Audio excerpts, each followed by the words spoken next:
काँग्रेस पक्षाच्या संघटनात्मक कार्यक्रमाच्या बद्दलची आज आमची माहिती आपल्याला देण्यासाठी आज ही प्रेस कॉन्फरन्स या ठिकाणी घेतलेली आहे। आम्ही महाराष्ट्रातल्या 48 लोकसभा क्षेत्रामध्ये आमचे प्रभारी आता नेमलेले आहेत आणि त्यांना 2-3 दिवस ते त्या भागात राहून त्या जिल्ह्यातील त्या लोकसभा क्षेत्रातील आत्ताची स्थिती काय आहे, कुठं काय लॅकुना आहे, या सगळ्या गोष्टीची माहिती घेऊन 15 ऑगस्टच्या पहिले ती सगळी माहिती प्रदेशला ते देतील आणि 16 तारखेला त्याच्यावरची प्रदेशची कोरची बैठक होऊन या लोकसभा क्षेत्राच्या बद्दलचं पूर्ण डिटेल त्या ठिकाणी घेऊन पुढची भूमिका त्या ठिकाणी आम्ही स्पष्ट करू। एक दुसरं, आम्ही पदयात्रेचा एक कार्यक्रम 16 ऑगस्टच्या नंतर आम्ही जाहीर केलेला आहे। AICCच्या माध्यमातून जो प्रोग्राम प्रदेशला आला त्याच्या माध्यमातून राहुल गांधीजी पण स्वतः गुजरातपासून तर काय आपल्या नॉर्थ ईस्टच्या भागापर्यंत त्यांची पण एक पदयात्रा 16 ऑगस्टच्या नंतर त्यांची पण सुरू होत आहे आणि त्याच दृष्टिकोनातून महाराष्ट्रातही सुद्धा आम्ही 6 भागामध्ये त्याची विभागणी केलेली आहे। पूर्व विदर्भामध्ये मी स्वतः राहणार आहे आणि त्या भागातले आमचे सगळे आजी माजी आमदार मंत्री सगळे त्या ठिकाणी सहभागी होतील। पश्चिम विदर्भामध्ये विरोधी पक्षनेते विजय वडेट्टीवार ते त्याचं नेतृत्व करतील। पश्चिम महाराष्ट्रामध्ये माजी मुख्यमंत्री पृथ्वीराज चव्हाण साहेब नेतृत्व करतील। मराठवाड्यामध्ये अशोक चव्हाण साहेब त्या ठिकाणी नेतृत्व करतील। उत्तर महाराष्ट्रामध्ये बाळासाहेब थोरात करतील आणि मुंबईमध्ये वर्षा गायकवाड आणि त्यांची सगळी टीम आणि कोकणामध्ये ही सगळी पदयात्रा झाल्यानंतर कोकणामध्ये आम्ही सगळे नेते त्याच्यामध्ये सहभागी होऊ आणि प्रत्येक जण एक जिल्हा सांभाळून जास्त याला म्हणजे 2-2, 3-3 लोकांना येईल आणि त्यामुळे कोकणामध्ये सगळे सामूहिक पद्धतीनं आम्ही त्या ठिकाणी पदयात्रा करायचा निर्णय केलेला आहे। हा 31 ऑगस्टच्या आत या सगळ्या पदयात्रा संपवायचा असा एक प्लॅनिंग आम्ही ठरवलेलं आहे। दुसरं, सप्टेंबर महिन्यामध्ये विशेष करून गणपती आणि दुर्गाजी हा जो सणाचा काळ येणार आहे त्याच्यात सगळा वेळ ॲडजस्ट करून आम्ही सण बघून त्याच्यातली गॅप कशी तयार होते आणि त्याच्यामध्ये आम्ही बस यात्रा पूर्ण महाराष्ट्रामध्ये सगळे नेते एकत्रित जाऊन आम्ही करायचा निर्णय केलेला आहे आणि अशा पद्धतीनं महाराष्ट्रामध्ये जी सध्यातली जी काही परिस्थिती आहे त्या परिस्थितीमध्ये विशेष करून राजकीय परिस्थिती, मग राज्यातलं सरकार असो की केंद्रातलं सरकार असो, या सरकारचं पोलखोल या माध्यमातून करण्याचा एक निर्णय आम्ही केलेला आहे। मग शेतकऱ्यांचे प्रश्न असतील, बेरोजगारांचे प्रश्न असतील, गरिबांचे प्रश्न असतील, विकासाच्या दृष्टिकोनातून सरकार सांगतं की आम्ही विकासासाठी एकत्रित आलेलो आहोत।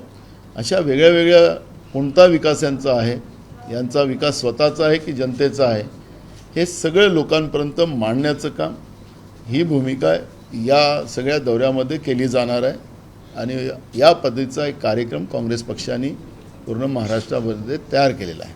सर, राहुलजी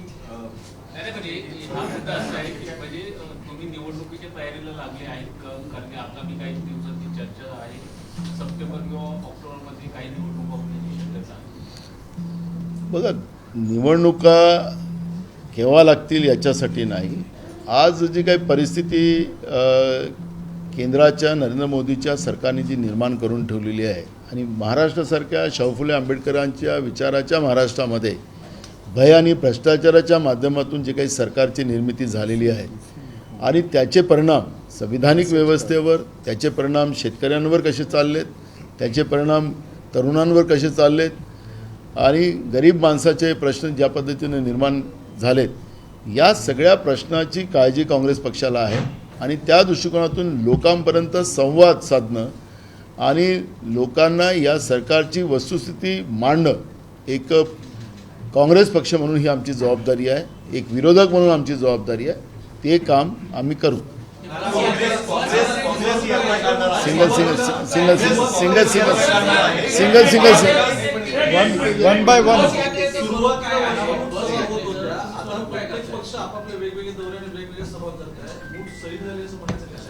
नाही, मूळ प्रश्न तो नाही आहे. प्रत्येक पक्षाला आपली आपली भूमिका मांडायचे अधिकार आहेत. त्यामुळे सामूहिक जेव्हा वर्जमूळ सभा घ्यायची असेल त्यावेळेस आम्ही सभा एकत्रित करू. पण प्रत्येक पक्षाला आपला आपला पक्ष वाढवण्याचं अधिकार आहे. ते आपल्या आपल्या पक्ष पद्धतीने ते वाढवतात.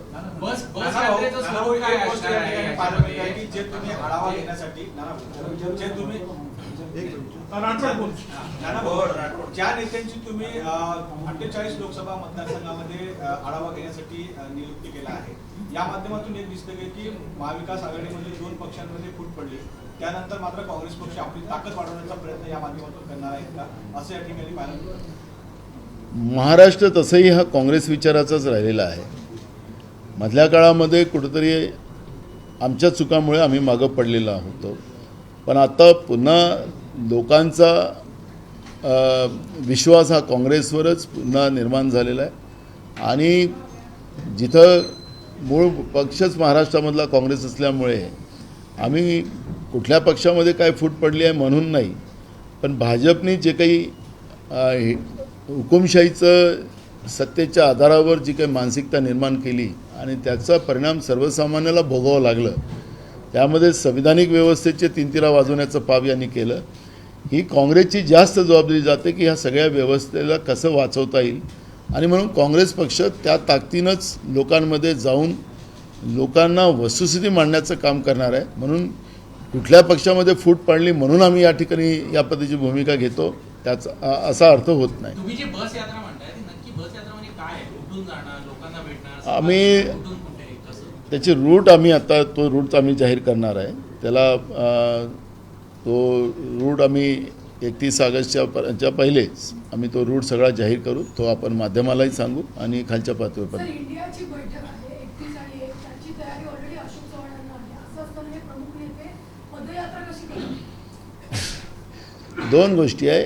आम्ही ही पदयात्रा करतो आहे ती 16 ऑगस्ट नंतर करतो आहे. 16 ऑगस्ट नंतर राहुलजी पण पदयात्रा चालू करणार आहेत. याच्यामध्ये जे काही वेळापत्रक आम्ही जे ठरवू, कारण की 31 ऑगस्टला तर त्याच्या काही लोक त्या तयारीला राहणार, कारण मुंबईची टीम आम्ही मोठ्या प्रमाणात त्याच्यामध्ये घेतलेली आहे. 3 लोक मुंबईतली आहेत. अशोक चव्हाण त्यांचे अध्यक्ष आहेत त्या कमिटीचे आम्ही बनवलेले त्यांना. त्यामुळे जी काही मिटिंगा ज्या दिवशी मुंबईला त्या विषयावर राहतील त्या दिवशी अशोक चव्हाण साहेब येतील. पण आखरी जे काही संघटनात्मक काम आम्हाला करायचं ते करत आम्ही करूच. काँग्रेस पक्षाची आग्रहाची भूमिका आहे की मेरिट बेसवर काँग्रेस पक्षाची आग्रहाची भूमिका आहे. एक दीपक मतदारसंघाचा जो दौरा आहे तो दौरा त्याच्यामागची कारण काय? निवडणुकीची तयारी करून जात आहे की सहज आढावा घेण्यासाठी करण्यात आहेत? मित्रपक्षांचे सुद्धा मतदारसंघ असणार आहे. मी तुम्हाला सांगितलं की प्रत्येक मित्रपक्षाला आपल्या पक्षाला मजबूत करायचे अधिकार आहेत. कुठेही तो बंधन नाही. त्याच्यामुळे ती काही अडचण नाही. पण या सगळ्या याच्यानी काँग्रेस पक्षाची मजबूती कुठल्या कुठल्या भागामध्ये काय आहे, तिथल्या कार्यकर्त्यांचं तिथल्या नेत्यांचं मत काय आहे ते पक्षापर्यंत माहिती असलं पाहिजे. आणि म्हणून स्थानिक पातळीवर ही सगळी मंडळी आमची जाणार आहे. त्यांना आम्ही परवाच प्रोग्राम जाहीर केलेला आहे.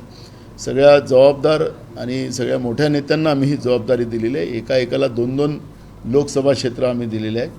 आणि त्याची माहिती येत्या 5-6 दिवसात येतील. 14 तारखेच्या आत ही माहिती आम्हाला मिळेल आणि 16 ऑगस्टला कोरची बैठक घेऊ. त्यामुळे आम्ही आमच्या जे महाविकास आघाडी त्याच्यामध्ये कुठला मतभेद नाही. आणि उद्या एखादी जागा सुटल्या तर आमची ताकद आमच्या सहकाऱ्यांना प्राप्त व्हावी अशा पद्धतीचा तो दृष्टिकोन आमचा त्याच्यामध्ये आहे. काँग्रेस पक्षांनी मेरिटच्या आधारावर जागा वाटप केली असा आग्रह अनेक वेळा धरला आहे. काँग्रेस पक्ष या पदयात्रा किंवा या सगळ्या गोष्टी करून 2 जे पक्ष आहेत, जे तुटलेले पक्ष आहेत, त्यांच्यामध्ये आपलं मेरिट वाढवण्याचा प्रयत्न या माध्यमातून आहे. मी अनेकदा सांगतो आणि आताही सांगतो आणि आत्ताच उत्तर दिलं की महाराष्ट्र हा काँग्रेस पक्षाचाच बालेकिल्ला राहिलेला आहे आणि तो राहणार आहे. त्याच्यामुळे आम्ही ताकद वाढवायचं कारण नाही, आम्हाला फक्त लोकांपर्यंत जायचं आहे आणि ते संघटनात्मक आम्ही जाऊ. नाना, एक मुद्दा असा आहे की जी चर्चा आहे, शरद पवार, उद्धव ठाकरे आणि राहुल गांधी यांच्या एकत्रित सभा होणार आहेत का? कारण की वैद्यमूळ सभेनंतर तिन्ही पक्षांची एकत्रित सभा होणार आहे. होतील ना, निवडणुकीच्या काळात त्या तिन्ही सभा एकत्रित होतील. आता राहुलजी 31 तारखेला मुंबईला येतील. आम्ही एक प्रस्ताव त्यांना दिलेला आहे. काल अशोकराव चव्हाण साहेब, विरोधी पक्षनेते आणि आमचे कार्याध्यक्ष नसीमबाई काल राष्ट्रीय अध्यक्ष मल्लिकार्जुन खरगे साहेबांना भेटले आणि ज्या एका तानाशाह प्रवृत्तीच्या विरोधात राहुलजींचा जो विजय झाला, मी अनेकदा सांगतो की गोऱ्यांच्या विरोधातही गांधी जिंकले होते आणि आता या तानाशाह प्रवृत्तीच्या विरोधातही गांधी जिंकलेत आणि पहिल्यांदा राहुलजी त्याच्यानंतर महाराष्ट्रात येतील. तर त्यांचं एक मोठं स्वागत, सत्कार आणि त्यांचं वेलकम आम्ही महाराष्ट्रात करायचा एक निर्णय केलेला आहे. आम्ही त्यांना काल खरगे साहेबांना एक प्रोग्राम पण दिलेला आहे. ती वेळ मिळाली तर टिळक भवनला मोठं स्वागत त्यांचं करायचा आम्ही निर्णय केलेला आहे. तर आता तो प्रोग्राम यायला आहे. पण राहुलजी 31 तारखेला मुंबईत जेव्हा येतील तर त्यावेळेस त्या पद्धतीची तयारी पण आम्ही करतो आहे. त्यामुळे ह्या तानाशाह प्रवृत्तीचं वास्तव्य राहुलजींच्या मुखातून देशाच्या जनतेला कळावं आणि ते मुंबईतून कळावं, हा एक प्रयत्न आम्ही करणार आहोत. एक मिनिट, मराठी होतो.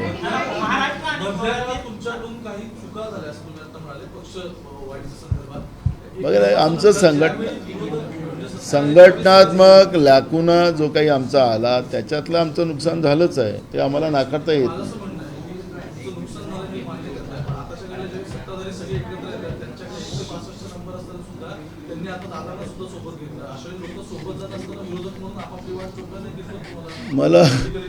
मला एक गंमत वाटते या राज्याच्या सत्तेमध्ये बसलेल्या लोकांची.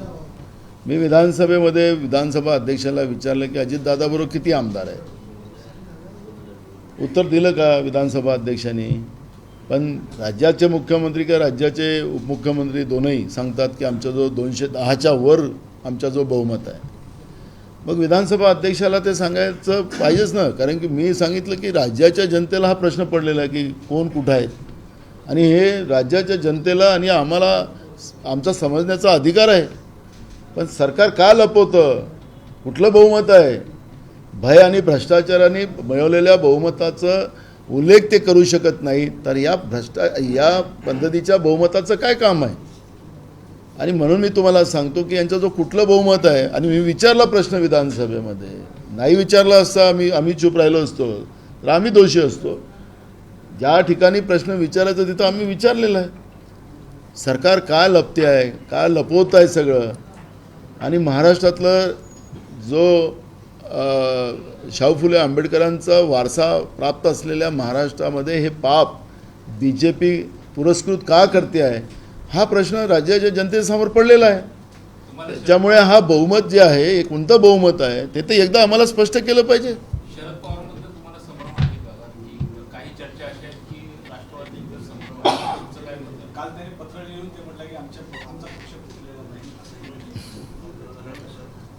ते त्यांनी काय पत्र लिहिलं, त्याच्यामागचा काय उद्देश आहे, आणि आम्ही वारंवार काँग्रेसकडून सांगितलेलं आहे की त्यांच्या पक्षात काय चाललेलं आहे त्याच्यावरचं प्रतिक्रिया द्यायचं आम्हाला काही कारण नाही. नाना भाऊ, एक गोष्ट पाहायला मिळाली की इंडियाची बैठक मुंबईत आहे, त्या आधीच जे अविश्वास प्रस्ताव होता आणि एक बिल होता, ते बिल मात्र राज्यसभेत पडलं आहे आणि त्या दरम्यान इंडियाची ताकद आता त्या सभागृहामध्ये पाहायला मिळत नाही. इकडे बैठक आहे, तिकडे वेगवेगळे लोक आपले विचारधारेने चालत आहेत.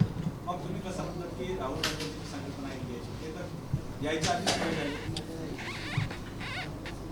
बघा, एनडीएची काय परिस्थिती आहे? एकीकडे जगातला सगळ्यात शक्तिशाली पक्ष म्हणजे भाजप आहे असं आपलीच पाठ आपणच ठोकणारे भाजपचे आणि देशाचे नरेंद्र मोदी आपण पाहतो आहे. त्यांना ज्या पक्षाने कधी खासदारकी लढली नाही अशाही पक्षाला त्यांनी NDAमध्ये घेतलं. त्याच्यात महाराष्ट्रातले 2 पक्ष होते, एक विनय कोरेचा आणि एक दुसरा बच्चू कडूचा. अशा पद्धतीचे जे काही कृत्रिम NDA निर्माण करण्याचा जो प्रयत्न होतो आहे, तर भाजप किती इंडियाला घाबरलेली आहे, म्हणजे इंडियाला NDA किती घाबरलेले आहे हा समजतं. त्याच्यामुळे आमचे 2 कमी होतील की आमचे 5 वाढतील हे आज आम्ही नाही सांगत. सगळं त्याला कोणाच्या मनात काय आहे, पण राहुल गांधींचा विश्वास आणि राहुल गांधींचा जो आत्मविश्वास आणि जनतेचं राहुल गांधींच्या बद्दलचं असलेलं प्रेम, या सगळ्या अन्याय व्यवस्थेतून हिंमत न हरणारं एक व्यक्तिमत्व राहुल गांधीच्या रूपानं देशातली लोक बघतात आहेत. त्याच्यामुळे जनतेचा आशीर्वाद ज्या व्यक्तीच्या मागं असतं त्याचाच विजय होतो आणि राहुल गांधीच्या नेतृत्वात विजय होणार आहे, हे काही लपलेलं नाही आहे. काल आम्ही पाहिलं राजस्थान सरकारची जाहिरात होती की 50 जिल्हे निर्माण केलेले आहेत. महाराष्ट्र सुद्धा नवीन जिल्हे तयार करावे अशा अनेक मागणी आहे. काँग्रेसची काय भूमिका आहे? झाले पाहिजेत, जिल्हे निर्मिती झाले पाहिजेत, काही तालुका निर्माण झाले पाहिजेत, त्याला काही अडचणीचा भाग नाही आहे. कारण की आखरी पॉप्युलेशन आणि लोकांना खूप दूरपर्यंत जावं लागतं आहे. पण निवडणुकीच्या तोंडावर जसं आता सरकारने जिल्हाधिकारी कार्यालय उघडले, आता काही ठिकाणी प्रांताला अजून एक प्रांत ऑफिस बनवलं, जे गावं गैरसोयीचे आहेत ते इकडे तिकडे जोडण्याचं संख्याबळ करण्यासाठी. असं जनतेची गैरसोय होणार नाही याची काळजी त्याच्यामध्ये घेतली पाहिजे. तात्पुरती व्यवस्था निवडणुकीच्या तोंडावर केली नाही पाहिजे. कारण की ज्यावेळेस पहिल्यांदा युतीचं सरकार होतं त्यावेळेससुद्धा नवीन तालुका नाही नेमल्या, नायब तहसीलदारला एक टेबल देऊन टाकला, तो 2 दिवसातून तिथं जाऊन बस आणि एक क्लार्क दिला, तिथं लोकांची गैरसोय झाली. पण निवडणुकीच्या तोंडावर असं कुठलंही पाप आता करू नका. लोकांना हे समजलेलं आहे.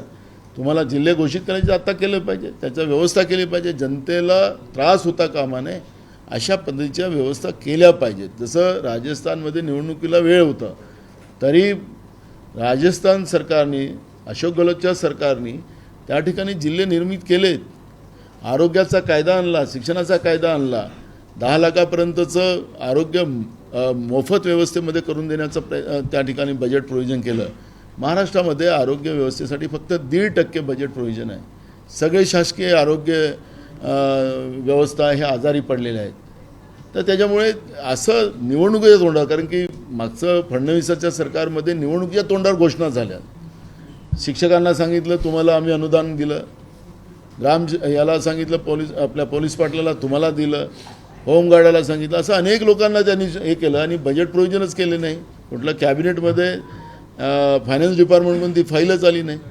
ज्या पद्धतीचा दिखावा करण्याचं काम त्या काळात केलं, आता केलं तर आता लोक त्यांना त्यांची जागा दाखवल्याशिवाय राहणार.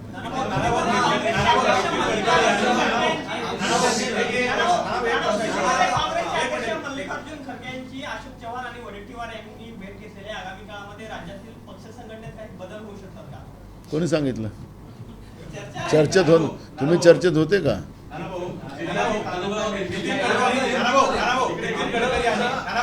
नितीन गडकरी यांनी निवडणुकीच्या दरम्यान एक पत्र लिहिलं होतं. या पत्रामध्ये वेगळ्या विदर्भाच्या बाबत त्यांनी लिहिलं होतं आणि त्यांनी वेगळ्या विदर्भ त्यांनी सही केली आहे.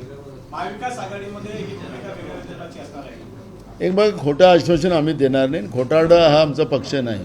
भाजप हा खोटारडा पक्ष आहे. त्याचं वेगळा विदर्भ असेल, टोलमुक्त महाराष्ट्र करण्याची घोषणा झालेली होती, तेही सगळं खोटारडं झालं. त्या खोटारड्या लोकांचं नाव घेऊन आम्हाला कशाला खोटारडं बनवायचा प्रयत्न करता?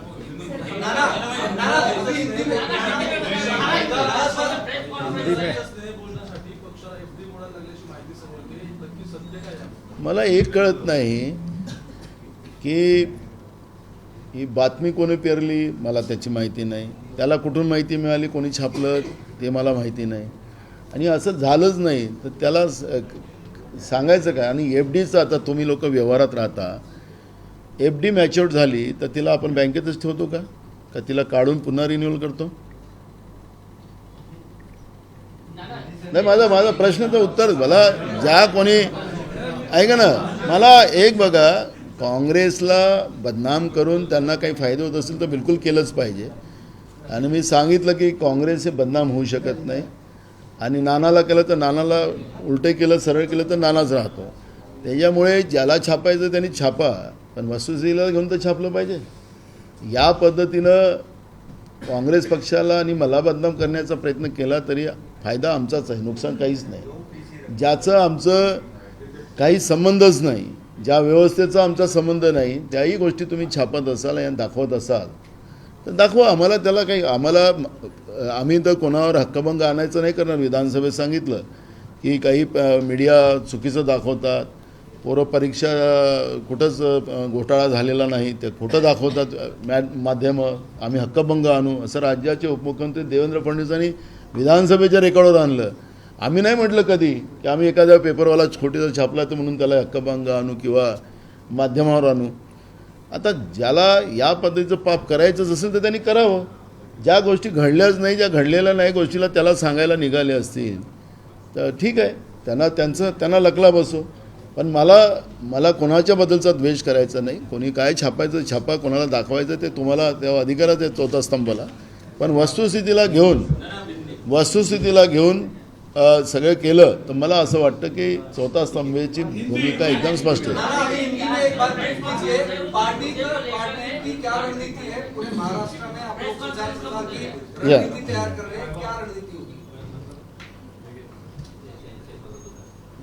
महाराष्ट्र के 48 लोकसभा के लिए हमने हमारे प्रभारी उनको डिप्यूट किए गए हैं और प्रभारी ये सिर्फ उनको 7 दिन के अंदर इनको वहाँ की विधानसभा न्याय पूरी स्थिति को वो अवगत कराएंगे.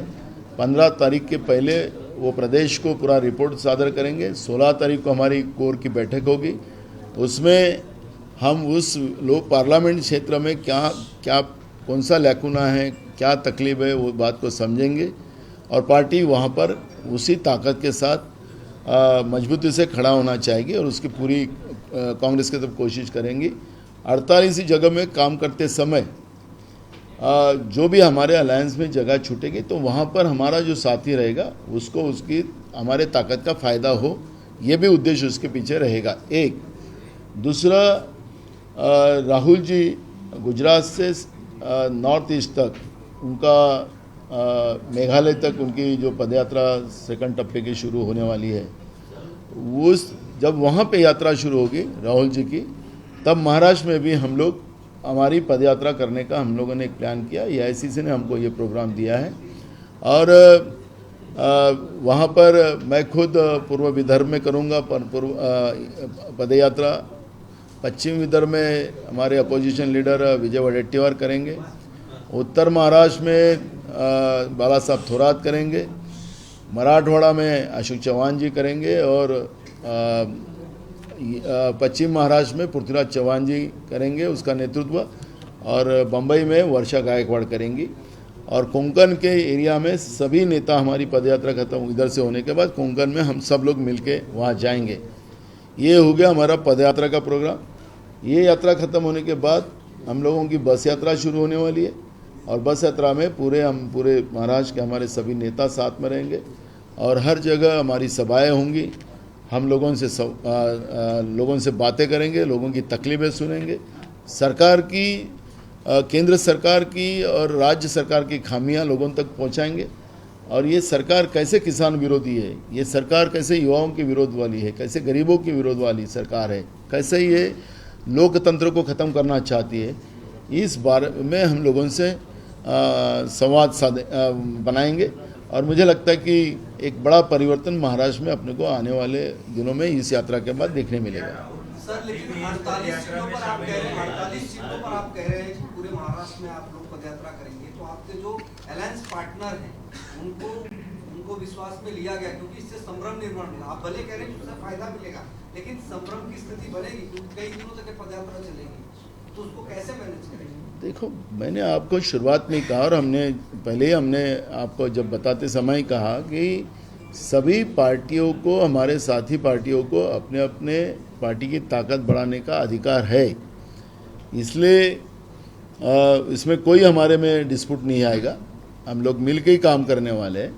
लेकिन हमारी कांग्रेस महाराष्ट्र में कांग्रेस बेस पार्टी है और विचारधारा भी कांग्रेस की जो शाह फुले अम्बेडकर विचारधारा है वो महाराष्ट्र की विचारधारा है।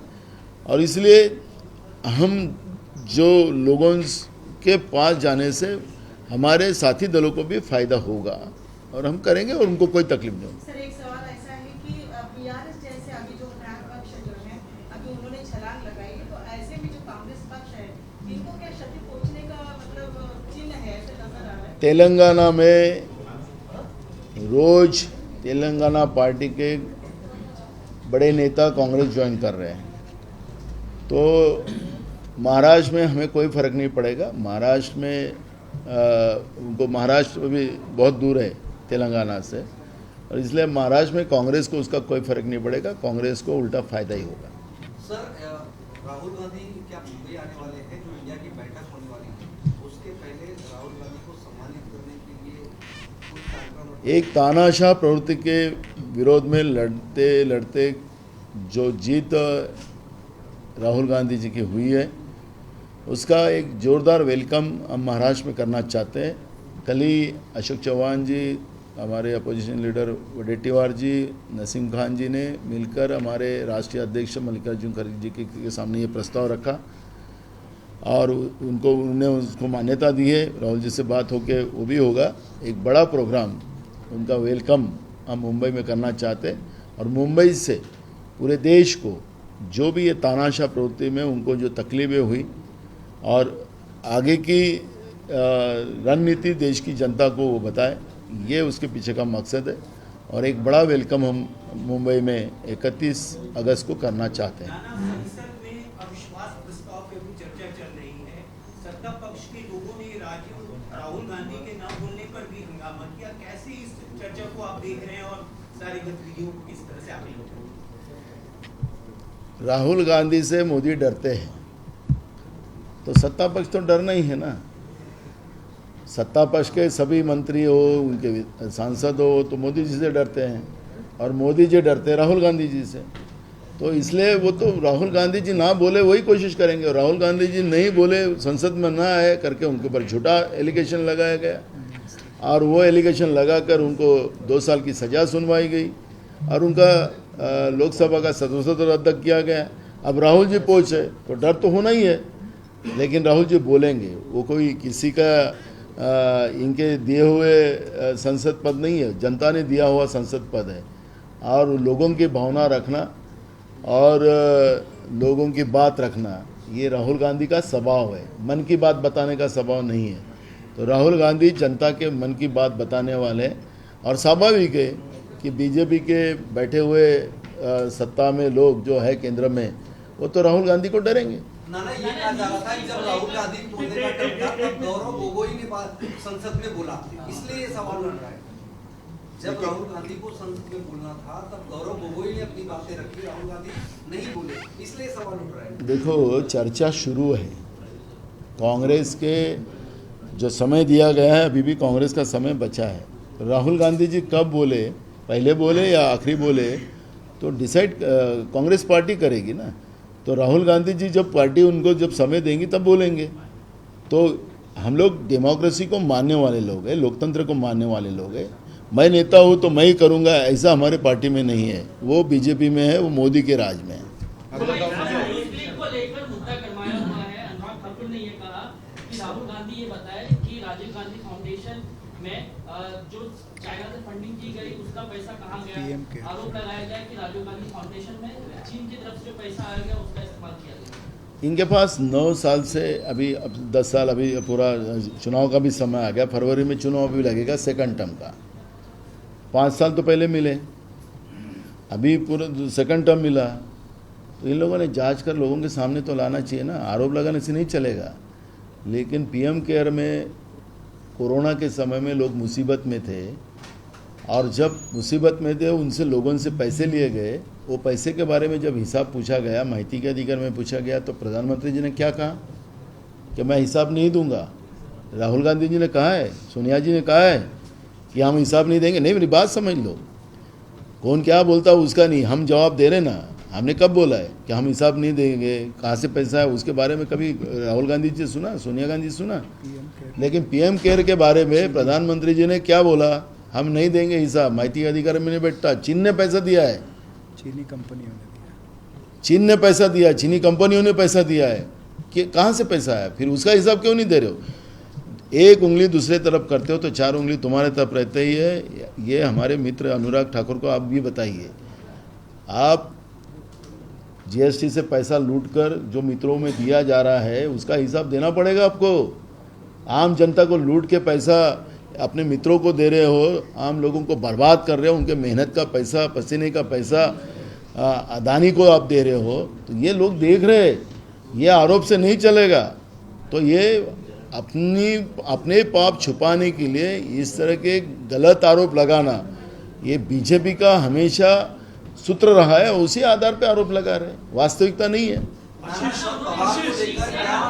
पवार को लेकर क्या एमपीए में कोई असमंजस की स्थिति है? क्योंकि कल जो लेटर दिया गया, एक आ गया एनसीपी में कोई फूट नहीं है, एनसीपी एक है, इसको किस तरह से देखते हैं? देखो, उनके पार्टी में क्या चल रहा है हमें कोई लेना देना नहीं है, हमने स्पष्ट कर दिया है, तो वो हम उसके बारे में चर्चा नहीं करते। खत्म करो अभी, बहुत